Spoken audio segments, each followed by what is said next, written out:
사랑하는 시청자 여러분, 함께 말씀을 나누어서 감사합니다.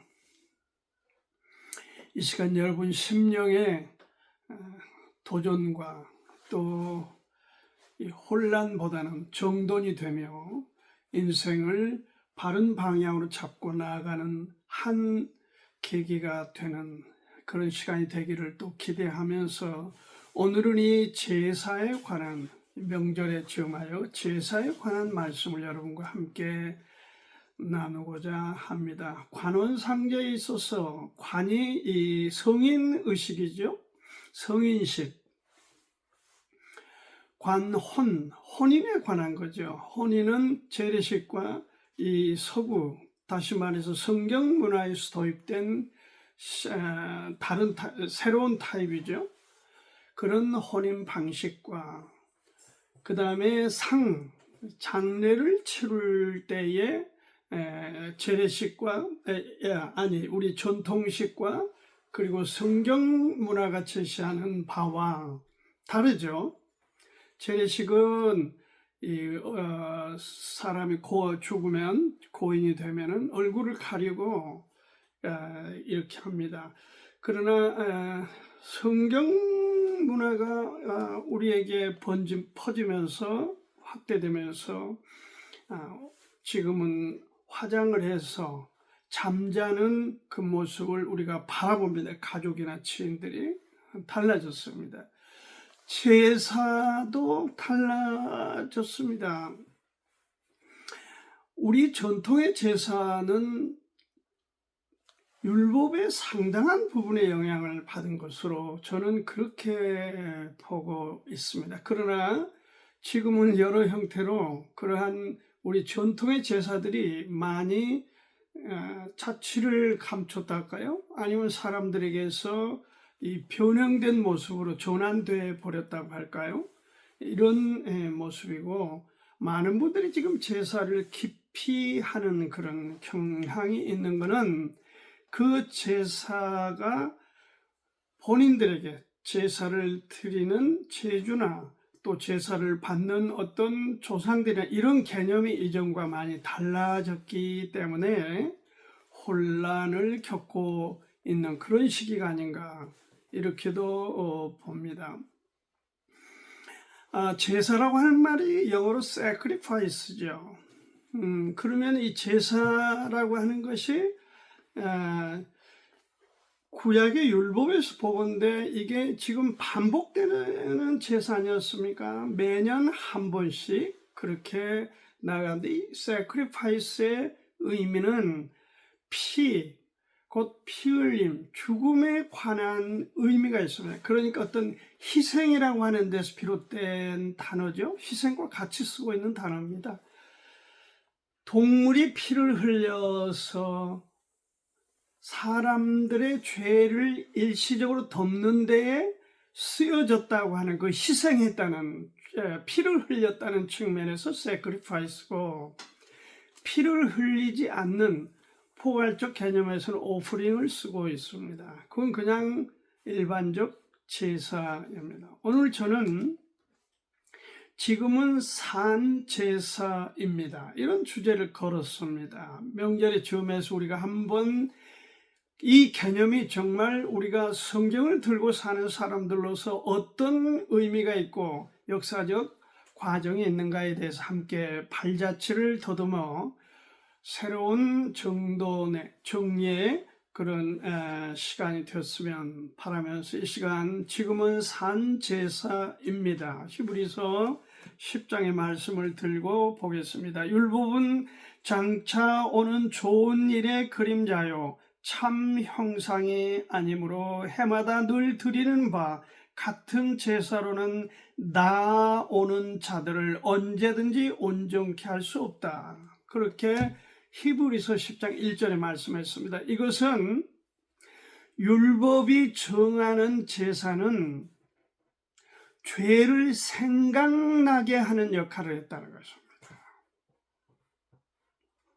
그러니까 그 제사는 곧 죄를 없이 하지 못하고 생각나게 하는 수준에 거였기 때문에 불완전한 제사였다. 언제?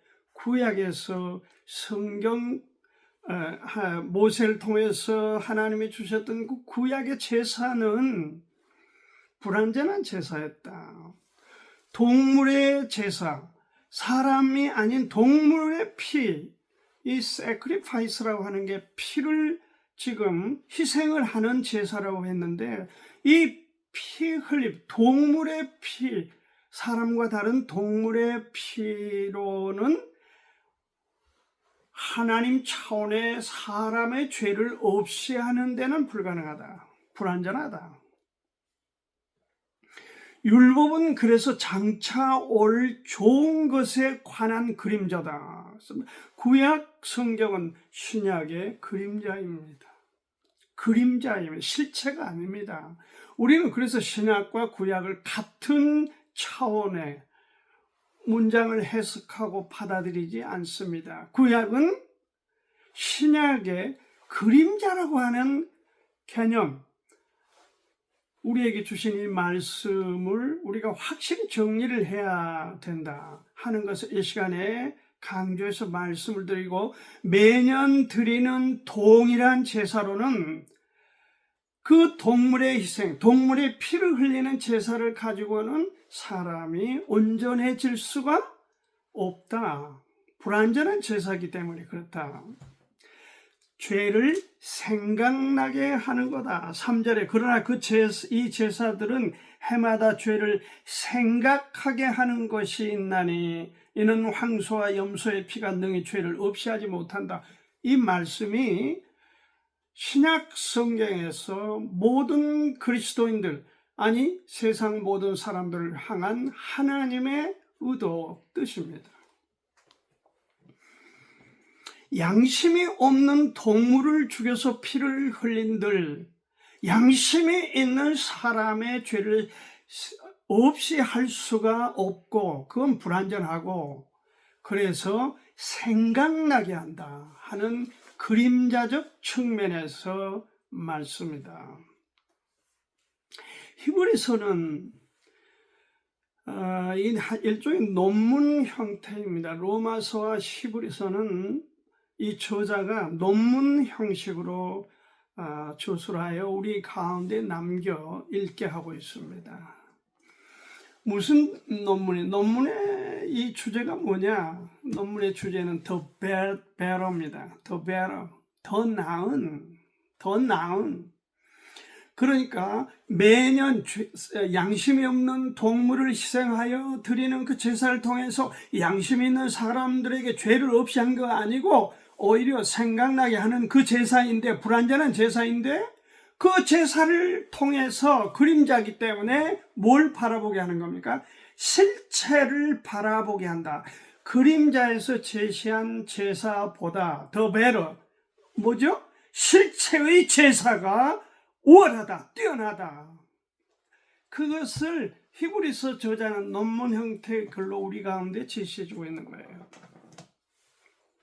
그런 개념을 모르고 뒤죽박죽 이렇게 하면은 안 된다. 네. 이게 반성을 하고 뭐 후회를 하고 무슨 고백을 하고 그렇게 해서 우리 죄가 해결된 것은 아닙니다. 무슨 뭐 일일 삼성에서 하루에 3번씩 반성을 하고 어쩌고 이러지만 그렇게 해서 우리의 죄가 없이 되는 것은 아니다.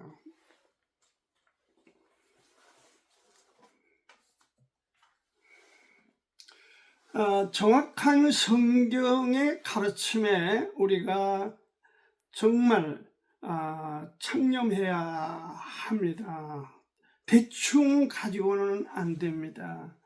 우리는 지금 우리의 전통 또는 다른 우리의 전통적 어떤 종교, 유교나 유불교 이런 거에 영향을 받아서 우리 삶 속에 이러한 것 생각 속에 막 섞여 있는데, 그렇게 해서는 안 되고 정확하게 우리가 정리를 해야 되는데, 더 그림자보다 더 나은 실체, 더 나은 거에 관한 구약의 제사는 우리 가운데 제시해주고 있다. 생각나게 하여 그것을 바라보게 하고 있다 하는 것을 먼저 말씀을 드리고, 이 죄에 대해서 완전한 해결은 누구십니까? 실체이신 예수 그리스도시다. 이게 지금 히브리서 10장 5절부터 10절까지 말씀 주고 있습니다. 주님의 제사가 하나님이 주시는 바른 제사이다.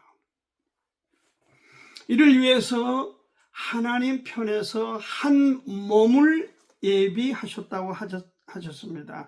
그러므로 세상에 임하실 때 가라사대 하나님이 제사와 예물을 원치 아니하시고 오직 나를 위하여 한 몸을 예비하셨도다. 그 몸이 누굽니까? 우리 주님 예수 그리스도십니다. 마태복음 1장 21절에 보면은 아들을 낳으리니 이름을 예수라라. 이때는 의술이 정말 원시사회 아닙니까? 의술이 있습니까? 아들인지 딸인지 어떻게 합니까? 그런데 마리아가 잉태함으로 해서 이 아들이다, 그것을 예언했습니다. 그리고 그 이름도 예수라고 제시하여 준 것입니다. 실체를 떠올린 겁니다. 실체가 인간 사회에 유대 베들레헴에서 실체가 우리 가운데 다가온 겁니다. 드러나는 겁니다. 나타난 거예요. 그 실체가 누구냐? 예수 그리스도인데 그분이 왜 오셨는가? 그분은 십자가의 죽으심으로 피를 흘려 희생하심으로 해서 그 희생이 사람들에게 다른 방향을 잡도록 엄청나고 놀라운 어떤 방향 제시를 하기 위해서 오셨다. 바로 십자가의 죽으심이다. 이게 율법의 요구에 의해서 그림자가 제시한 바에 따라서 그렇게 된 거다 하는 것을 우리 가운데 히브리서는 정리해 주고 있습니다. 주님은 율법의 요구를 그 몸으로 깨끗하게 완성하셨습니다. 불완전한 제사가 완전한 제사, 십자가의 제사, 예수 그리스도의 피 흘림의 제사로 바뀐 겁니다. 왜? 불완전한 것 가지고는 사람을 온전케 할 수 없으므로 완전한 길을 열어서 우리 가운데에 갈 수 있도록, 걸을 수 있도록, 믿고 나아갈 수 있도록 기회를 주셨다 하는 것을 이 시간에 말씀을 드립니다. 이것이 첫 것을 폐하고, 첫 것이 뭡니까? 율법에서 제시한 제사, 그것을 폐했다. 매년 생각나게 하는 동물을 죽이는 그 제사를 끝냈다. 둘째 것이 뭡니까? 예수 그리스도를 통해서 은혜의 것을, 은혜를 세우려 함이라. 그림자는 사라지고 실체가 드러나서 우리 가운데 새로운 방향과 길을 제시해 주셨다. 지금도 언젠가도 제가 말씀을 드렸습니다. 네팔이라는 곳에 가면 그 산 골짜기에 제사하는 골짜기가 있습니다. 정말 거기를 갔더니 피비린내가 진동했습니다. 그 염소나 이런 그런 동물을 죽여서 제사를 드리는 그 모습, 어떻게 보면 구약의 그 재래식 그림자 시대의 어떤 그런 것들을 그들이 어디선가 가져와서 실제 그렇게 하고 있는 걸 보았습니다. 그것은 아니죠. 지금은 다른 시대가 된 것이죠. 그 예수 그리스도를 통해서 우리가 얻은 게 있습니다. 뭐죠? 거룩함을 얻었다. 여기 10절 하반에 지금 그렇게 말씀하고 있어요. 9절 하반에 그 첫 것을 폐하심은 둘째 것을 세우려 하심이니라. 율법을 폐하고 은혜를 예수 그리스도께서 세우셨다. 이 뜻을 조차 예수 그리스도의 몸을 단번에 들이심으로 말미암아 우리가 거룩함을 얻었다. 이게 선언된 겁니다. 어떻게 보면 이 논문의 피크입니다. 예수 그리스도 실체가 십자가에 찢기고 상하고 피를 머리서부터 발끝까지 머리에서 양손에 못이 박히고 그 가운데 그 흘려진 피가 우리를 완전한 곳으로 나아가도록 길을 안내하는 희생이 되었다. 그 제사, 희생 곧 제사다. 무엇이? 예수 그리스도의 십자가의 죽으심이 그렇다. 양심이 없는 동물의 희생이 아니라 양심을 갖춘 하나님의 아들 예수 그리스도께서 오늘 우리가 양심을 가지고 산다는, 그러나 죄에 물들어 죄악 가운데서 죄와 더불어 살다가 지옥으로 가는 이 처참한 인간들의 모습을 위해서 예수 그리스도께서 제물이 되셨다. 실체가 희생되셨다. 그 얘기입니다.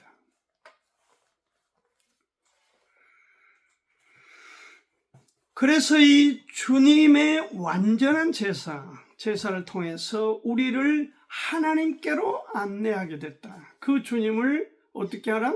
지난번에 말씀을 드렸습니다. trust라고 해서 trust. 뭐죠? 신뢰한다. 하나님과 나, 주님과 나 사이에 내가 전폭적으로 신뢰한다. 뭘? 십자가에 쏟으신 그 피가 내 죄, 머리서부터 발끝까지 그 모든 죄를 단번에, 여기 단번에라고 하는 말이 나오죠. 해결해 주셨다. 해결해 주셨다. 그 해결사로 오셨고 해결해 주셨다. 그래서 우리가 오늘날 율법의 행위로 하나님께 점점 나아간다? 그런 가르침은 정말 잘못된 것입니다. 우리는 단번에 나갑니다. 그냥 단번에, one time. 조금씩, day by day. 이런 말들을 많이 어떤 분들이 씁니다. 무슨 우리가 조금씩 덜고 제거해서 깨끗하게 갑니까? 그런 가짜들에 속지 마십시오. 완전하고 영원한 제사는 예수 그리스도의 십자가에 피 흘리신 그 제사가 유일합니다. 과거에도 앞으로도 딱 한 번 십자가에 있었던 그 제사가 유일한 제사였다. 앞으로도 없다. 그러므로 우리가 그 피 흘림을, 희생을 받아들여서 주님 안에 자녀로서 영생을 얻는 것이 성경의 가르침이고 제1 우리 가운데 강조한 포인트다 하는 것을 이 시간 여러분들께 강조해서 말씀드립니다. 매년 생각나게 하는 그 제사가 아닙니다. 이제는 완벽한 제사입니다. 완벽한 제사를 드린 십자가의 제사를 통해서 우리가 거룩함을 얻었다면, 그리스도이 되었다면, 하나님의 자녀가 되었다면, 천국에 대한 확신이 있다면, 그것이 우리가 어떤 다음 수순으로 나가야 되냐. 우리 몸을 산 제사로 드리라. 로마서 12장 1절에 그렇게 말씀하고 있죠.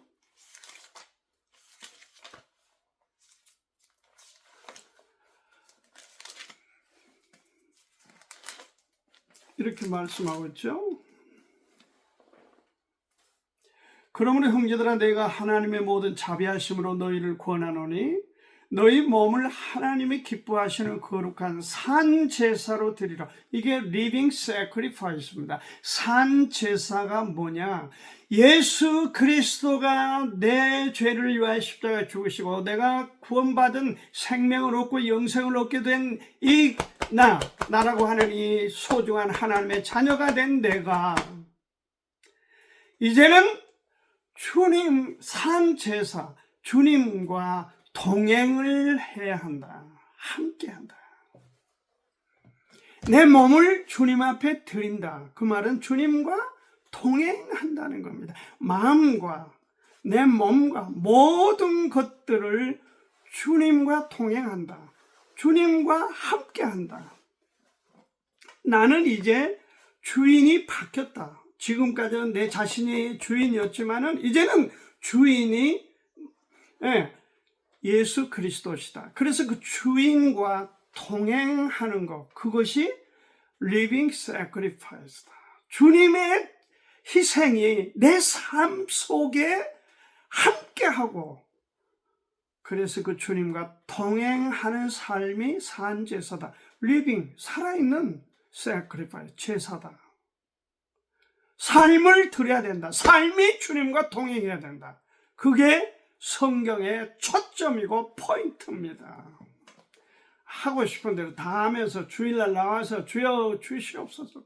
그거는 산 제사가 아닙니다. 그건 죽은 제사만 못한 짓거리입니다.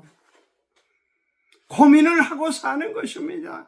내가 정말 내 의도대로 하고 싶지만은, 사람들을 의식하여 왼쪽으로 가고 싶지만은, 아니야! 나는 산 제사를 드려야 돼. 산 제사로 주님과 통행하는 삶, 통행하는 선택을 해야 돼. 그래서 오른쪽으로 선택하는 그런 고상한, 그런 경건한 선택을 하고 살아가는 삶을 산 제사다. 산 제사다. 그렇게 정리하고 있습니다. 이렇게 하면 안 됩니다. 베드로후서 2장 22절에 보면 참 속담에 이르기를 개가 그 토하였던 것에 돌아가고 돼지가 씻었다가 더러운 구덩이에 도로 누웠다 하는 말이 저희에게 응하였도다. 개가 토한 것을 다시 취해서 먹고, 돼지를 씻어줬는데 그 더러운 웅덩이로 지나가면서 아이고 좋다 하고 돌아가 버린 그런 사람이 되면 안 된다. 왜? 그게 무슨 얘기입니까? 그림자로 돌아가지 말아라. 구약으로 돌아가지 말아라. 죄가 생각나게 하는 그런 제사로 돌아가지 말아라. 우리는 영원한 하나님 앞에 제사, 희생을 드렸던 예수 그리스도를 믿는 그리스도인들은 삶이 주님과 통행해 가야 한다. 그것을 강조해서 말씀하고 있습니다. 아멘. 여러분, 이 시간에 말씀을 맺겠습니다. 자, 우리는 구약의 그림자를 지금 믿고 신앙생활한 거 아닙니다. 그림자가 제시한 실체를 믿고 있는데, 그 실체가 우리에게 준 거는 십자가에서 쏟으신 피. 그래서 그 피를 통해서 우리의 죄를 씻음 받고, 오늘 우리가 삶 자체를 주님과 통행하는 그런 시대이다. 그게 산제사다. 산제사다 하는 것을 이 시간에 말씀을 드립니다. 교회 생활에 승리하시길 바랍니다. 교회 생활이 우리의 신앙생활의 전부가 아닙니다. 가정, 사회, 여러 학교, 그렇습니다. 산제사, living sacrifice, 그런 우리의 삶이 되기를 바라고 여러분을 축복합니다. 감사합니다.